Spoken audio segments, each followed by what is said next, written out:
Oke, jadi kali ini gue akan coba untuk sedikit nge-review dua raket yang sebenarnya dibilang baru juga nggak baru-baru banget keluarnya.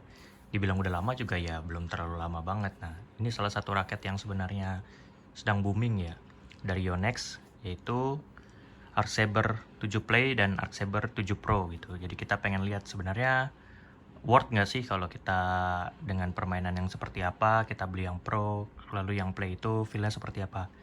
Ini kita mulai dulu dari harga ya. Jadi kalau untuk yang Arc Saber 7 Pro ini gue dapat di harga 2.150.000. Itu udah termasuk senar Yonex SP. Gue pakai di sini, gue pakai senar BG66 Ultimax.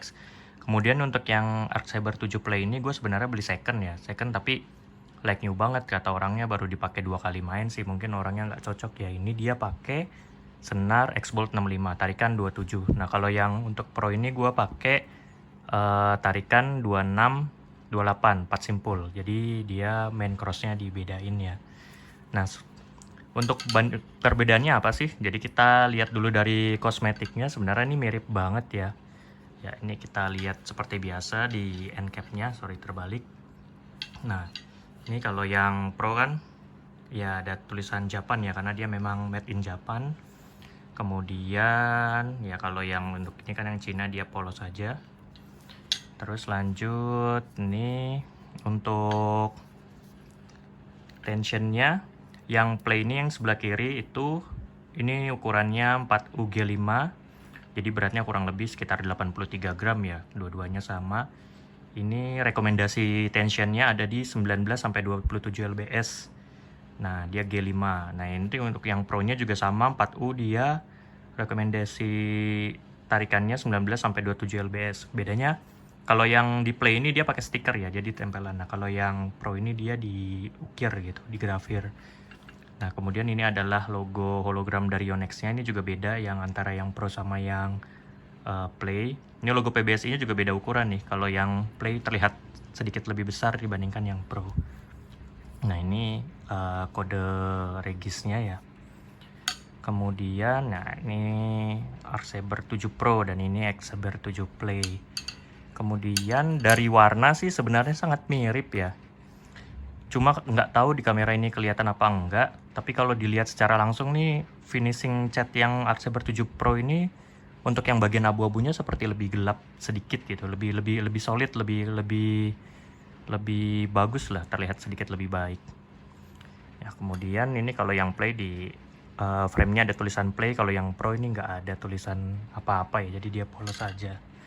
Nah kalau dari kosmetik sih itu aja, paling nggak ada yang terlalu membedakan. Nah kemudian apa sih fitur yang membedakan di antara dua raket ini sehingga bisa beli raket Play ini mungkin bisa dapat 3 ya, dibandingkan dengan yang harga Pro ini 3 lebih, malah beli 3 tuh masih ada kembalian gitu. Karena ini mungkin harganya di pasaran kisaran 600 sampai 700-an mungkin dijualnya dengan kosongan.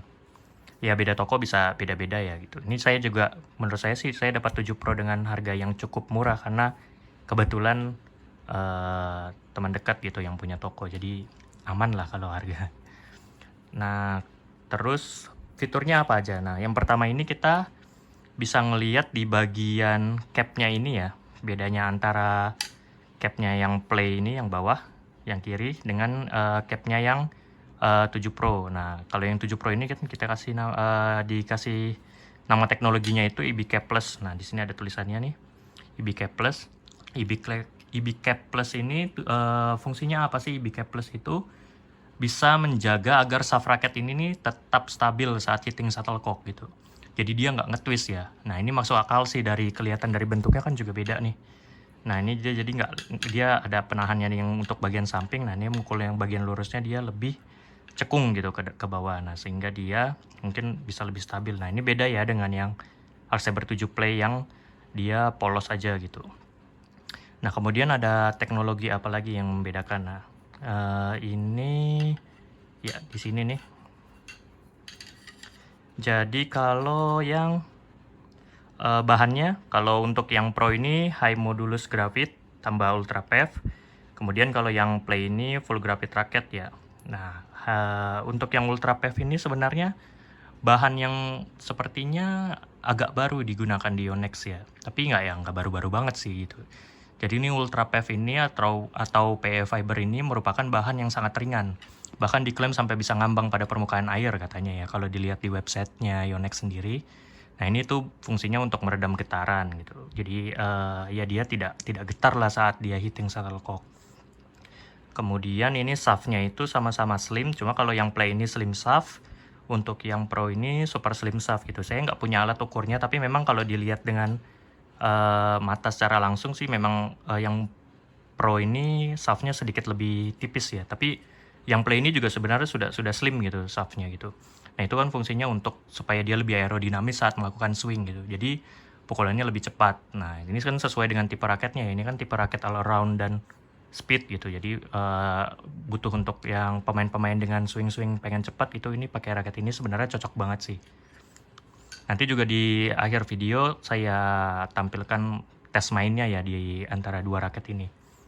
Kemudian ini ada pocketing booster. Nah kalau pocketing booster itu ini sebenarnya teknologi yang ada di framenya ini.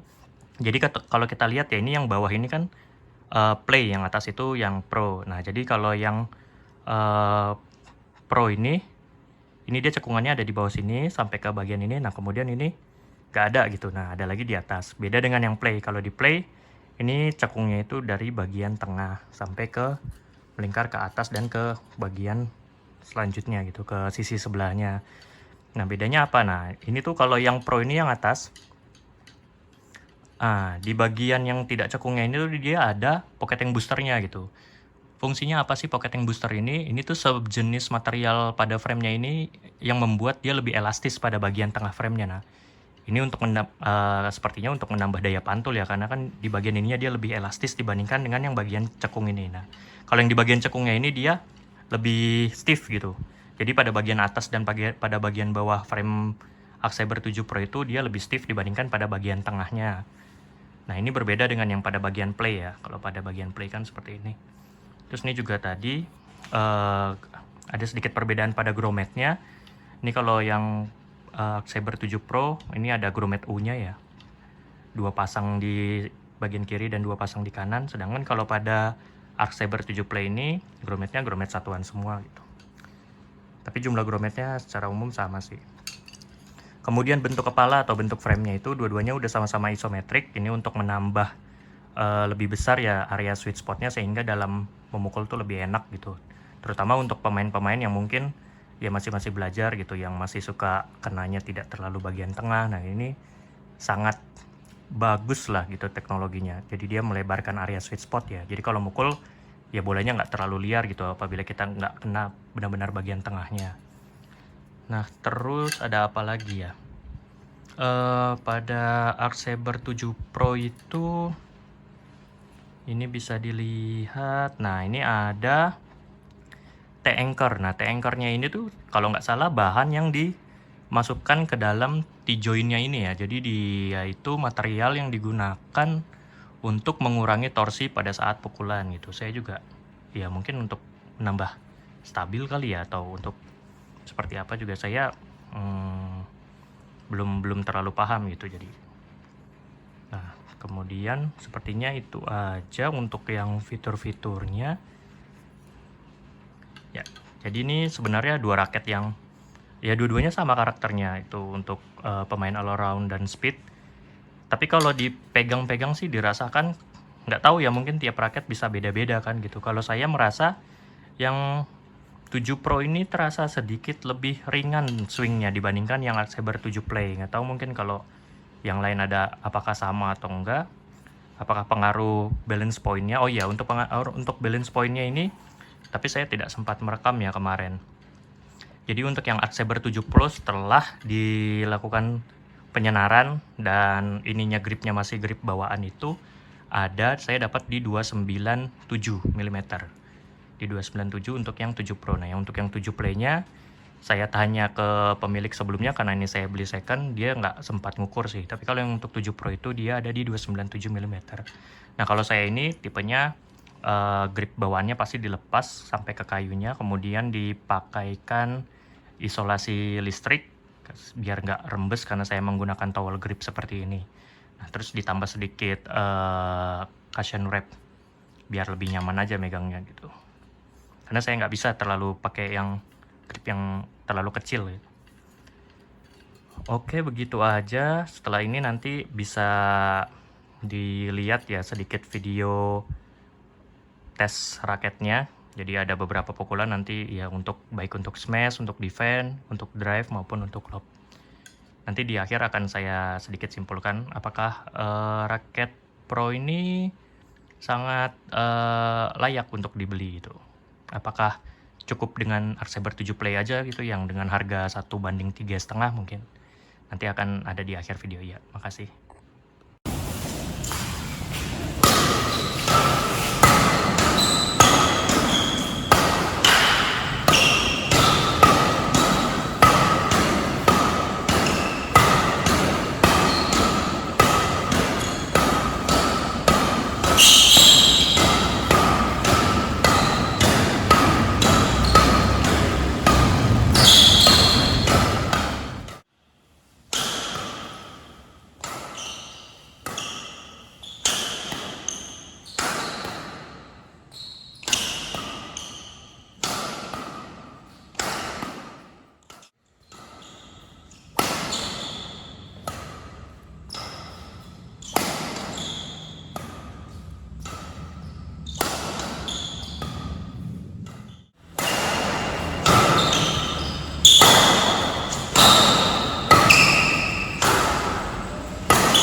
Oke, jadi masuk ke kesimpulan ya, sedikit kesimpulan dari gua gitu. Jadi tadi kalau udah dilihat di video kan, untuk kelas level permainan masih ya bisa dibilang pemula menuju intermediate ya.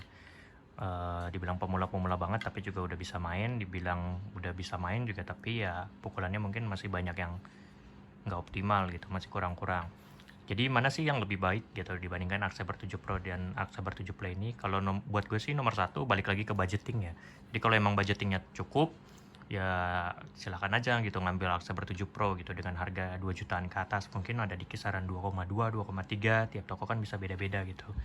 Tapi kalau budgetnya masih terbatas untuk kelas-kelas level pemain masih ya pemula intermediate gitu, Arc Saber 7 Play ini juga sebenarnya lumayan enak ya sebenarnya untuk ada di range harga 600-700. Cuma memang PR dari kedua raket ini adalah power smash-nya yang agak kurang gitu. Jadi sesuai dengan judulnya ini kan sebenarnya raket all around yang speed ya gitu. Jadi kalau untuk teman-teman yang powernya agak kurang ya pakai raket ini mungkin nanti ya nggak membantu gitu untuk smash-nya bisa menjadi lebih kuat. PR-nya ya berarti harus nambah powernya itu, memperbaiki ayunan pukulan tangannya juga. Nah, tapi yang paling signifikan gue rasain sedikit antara Arc Saber 7 Pro dan Arc Saber 7 Play ini, yang Play ini tuh terasa sedikit bergetar ya saat dia hitting shuttlecocknya gitu, dibandingkan dengan yang Arc Saber 7 Pro ini ya hampir nggak ada minusnya sih buat gue, selain tadi ya untuk powernya dia agak kurang gitu untuk power smashnya. Tapi kalau untuk orang-orang yang menggunakannya powernya udah gede ya pakai Arc Saber 7 Pro ini enak banget sih harusnya gitu. Paling itu aja sih. Jadi menurut gue tinggal pertimbangkan aja budgetnya gimana, mengingat nih raketnya tuh bisa 1:3,5 gitu. Jadi kalau beli raket Arc Saber 7 Play 3 buah tuh masih ada kembalian gitu dibandingkan beli Arc Saber 7 Pro 1 buah gitu. Nah ini tinggal disesuaikan aja dengan senar yang biasa kalian pakai, tarikannya berapa. Ini Arc Saber 7 Play nggak kalah-kalah banget kok. Gitu. Jadi sekian aja kalau video dari gue ini, semoga bisa sedikit membantu. Ya yang tadi gue utarakan semua itu adalah opini pribadi ya, jadi mungkin tiap orang bisa beda-beda, bisa ngerasain hal yang beda gitu, atau nggak setuju ya silakan aja, tapi itu murni dari opini gue gitu, pengalaman gue make ini selama beberapa minggu gitu. Oke, gitu aja ya, makasih.